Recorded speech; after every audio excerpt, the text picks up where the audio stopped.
Saat 5'te olsa da geç olsa da sizlerge жолугуп, кандай маселелер бар, ошону сүйлөшүп туруп, ошону Ыйгарым укуктуу өкүл облустук жетекчилер менен бирге куралдуу кагылышуу болгон аймактарга жумушчу сапарын улантууда. Кыргыз Республикасынын өкмөтүнүн Баткен облусундагы ыйгарым укуктуу өкүлү Абдикарим Алимбаев Баткен районунун Ак Татыр айыл аймагынын эли менен жолукту. Жолугушуу алгач Кыргыз-Тажик чек арасында орун алган каргашалуу окуядан каза болгон жарандарга багыштап Куран окуу менен башталды.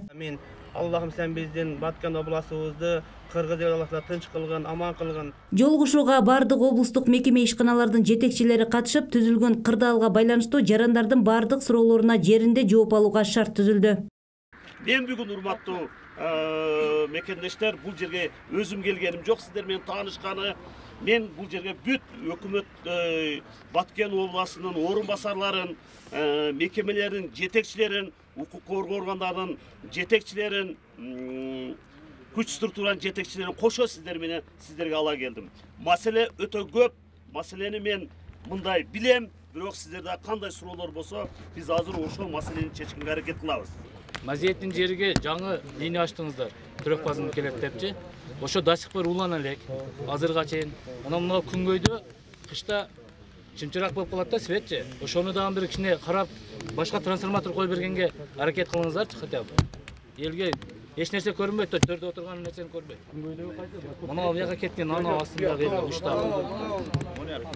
Ошого бир эле трансформатор бар да, берденчи бар. Ошого отдельный трансформатор коюп бериңиздер. Хорошо, ошол трансформатор боюнча карагын.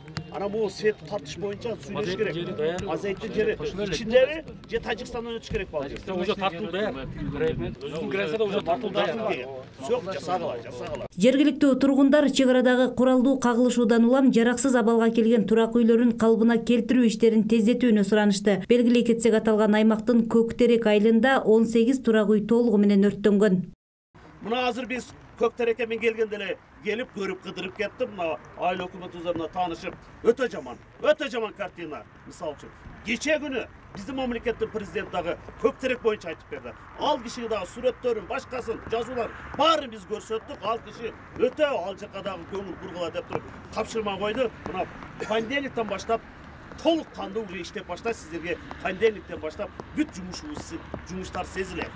Ыйгарым укуктуу өкүл Кыргыз Республикасынын президентинин Баткен облусунун чек арадагы айылдарын калыбына келтирүү жана өнүктүрүү маселелери боюнча атайын өкүлү дайындалганын, бул багытта атайын мамлекеттик программа ишке ашырылаарын, ар бир турак жай, социалдык объекттер кайра курулуп, оңдоп түзөө жумуштары жасалып, калыбына келтирилерин билдирди. 36 үй салып берет. Бүгүн азыр мен көрүп жетекчисине жолугуп келдим. Бүгүн тазалоо иштери болуп жатат.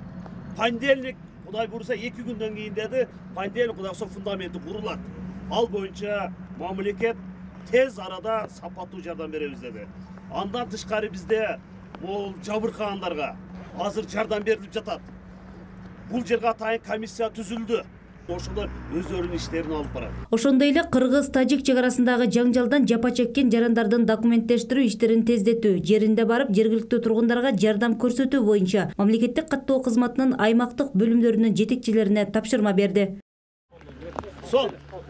Азыр сон деп ачылды, билесиздер да, центр обслуживания населения, да, наверное. Ошол мына эгерде кандай паспорт боюнча свидетельство о рождении күбөлүктөр болсо, ушул кишиге азыр кайрылыңыздар.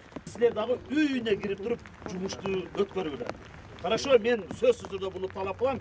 Кундуз Жоробекова, Куштар Абдикаар уулу, Алтын бешик жаңылыктары. Бирибизди колдойлу. Проблема барбы? Азыр мен барайын. Проблема барбы? Түнү болсо сен үйүңө келейин, керектүү мамлекеттик кызматкерди чакырып ошол маселени чечели. Ушундай тартипте жашайлы деген мен мындай кыскача сиздерге азыр алгачкы жумушумду баштап атам.